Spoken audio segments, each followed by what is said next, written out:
todo comenzó a cambiar y un buen día.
There, parted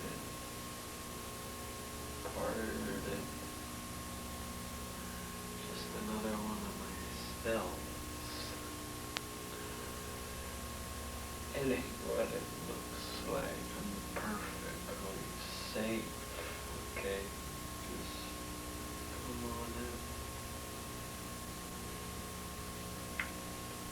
If I knew you were coming, what up?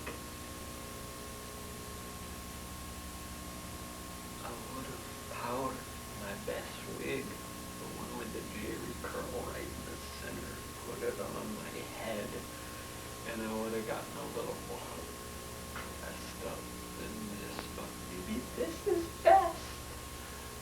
Maybe this is best. It's good. It's all good. This way is to see me, so maybe it's good. If you want to know me now, come on down to my treasure stoop and sending out a beam here. Done it before. What can I say? What can I say? Woof? I've said that so many times, right? So many times in my hour of need. Woof.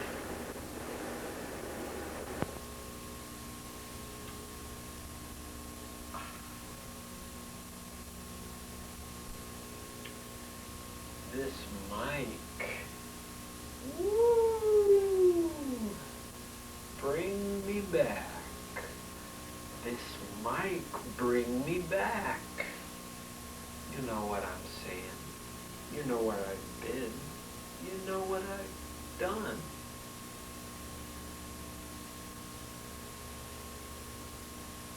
You don't. You don't know what I've done. You don't know where I've been. Well, I'll tell you in good due time. Just don't rush me. Whatever you do, when you get to where I'm at, you can't rush me, okay? Because then everything gets mushed and gibbered up. And then I'm not going to make no sense to the grade A supplicants. These are the kind of sideways little notations one makes to themselves, and they put it out on the page, And then they take that page and they stick it so far up their own ass, they think they're fucking geniuses.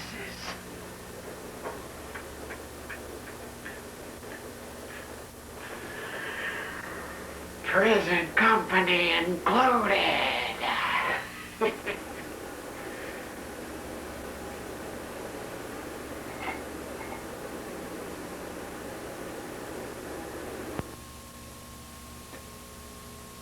But this mic brings me back. But I'll tell you, it's unfamiliar at this point. Do I talk into here? But I used to use this thing. It was my best friend in the world. But you see, now it's as alien to me as a tube of lipstick. And I used to be well acquainted with this stuff on multiple levels. But now, it's like I see it in the kitchen, and I try to sizzle it up on the skillet like a breakfast sausage. Boy, don't eat that lipstick. Don't cook that lipstick like that. Fool me, this mic's the same scenario. That's all I'm trying to say. You're lucky I don't cook it up on the skillet as well.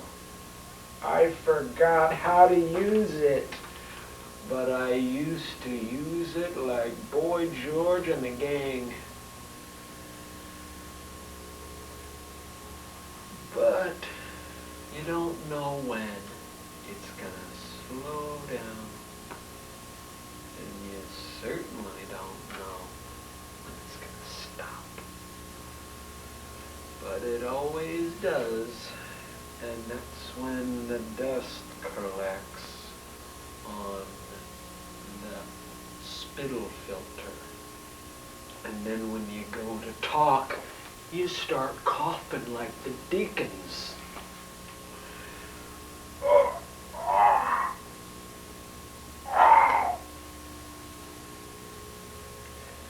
I can't even get one out because I'm so backed up. But I don't want any sympathy, okay? I'm way past that stage. Or at least I'd like to believe. Okay, catch me on a raw Saturday and I might not say the same thing.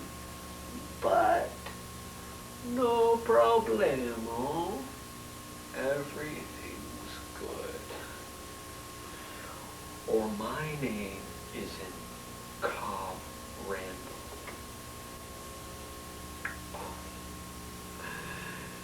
Maybe if you looked in the back of your Blarn Gables history pamphlet, you'd know the name.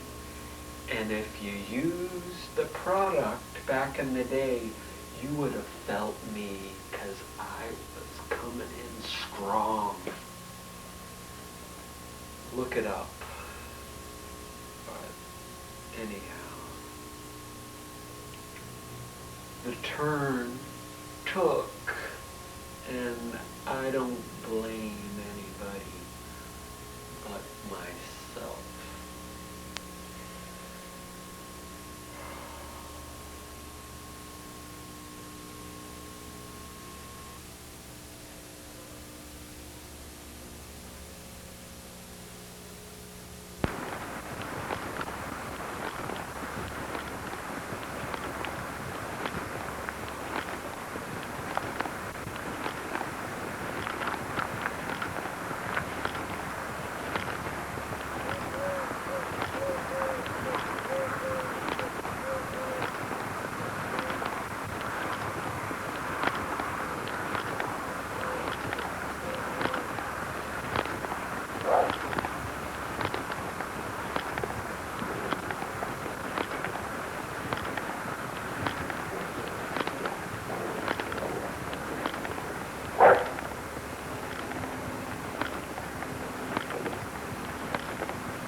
Onward with the slideshow. Nice. Well, that's my mic. As you just saw, I used my mic like I'm using a block a piece of sandpaper. You know what? There's a little bit of Sid Vicious inside my left nut, okay? Comes out every once in a while. That's my mic. I recorded personal expression testimonials with it. A feeling, just a whiff, a motive, a picture, combinations. Just putting it out there. Just putting it on out there, okay? For you to pick on up, pick it up down the road, kick the can, kick my can, kick my can. So we'd record it, and I would get, it'd get fused into nanotechnology, right? Processors and such. And then that is fused into cosmetics. You get it? Makeup. You put it on, and then I'm in your blood. And I'm shaking my left leg like Aunt Billy told me to on the west side of Chicago. Don't listen to him. He's a fucking nerd. So I'd record them, and then they'd feel me through the makeup. You get it? Blarn Gables.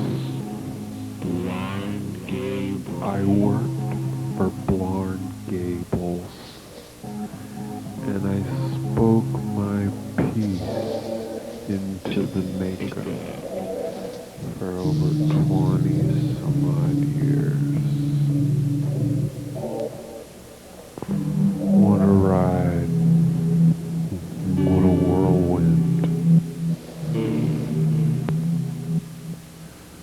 And I worked many years for Blarn Gables. And I would even do a special little live testimonial for the people. Or a guy eating his sandwich out in the front row. Hey buddy, I've been on your lips. And we stared into space together. And you can feel it subliminally. Ain't that a joy? Ain't that two bits you can rub together and take home? Huh? Well, it was for quite some time. I would do these live testimonials at convention centers of hotels and occasionally American Legion Hall with the wood grain smiling back up at me. And so there I'd go, a honking down the highway, doing a few live testimonials with my manager right at my nook and elbow. Yeah, that's right. He used a hologram to make himself look like a shoe. It was sort of a conceptual thing that he was working on. I supported it, okay?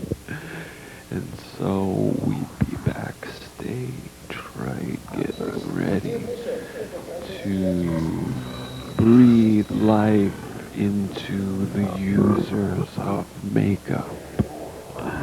It was something else. You should have seen us.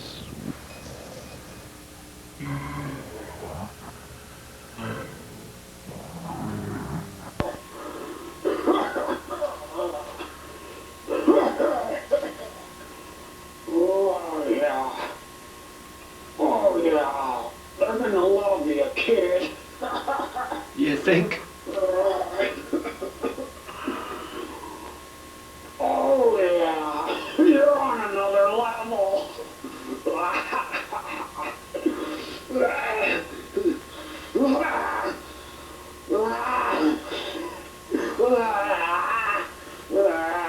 Cartoon.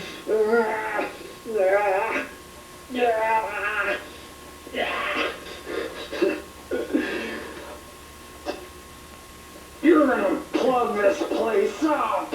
Oh, Plug it up.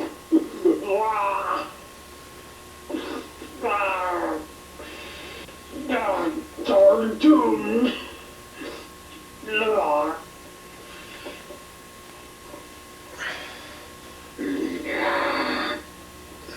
You know what I'd like to see you dressed up in? what's that? A million rags! Oh, stop it. I'm getting ready.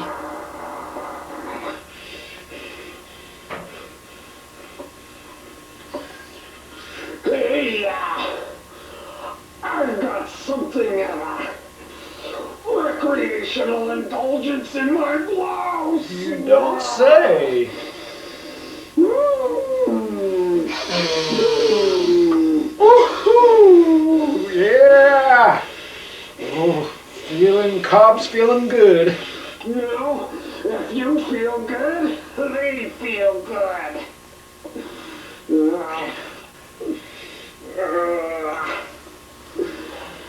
We go down to a place of lemons and sugar. We bend so sweetly under the moon. A little dance, a little play, a little worn out big souffle. For two people, do I? Just two people, do I?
Well, there you have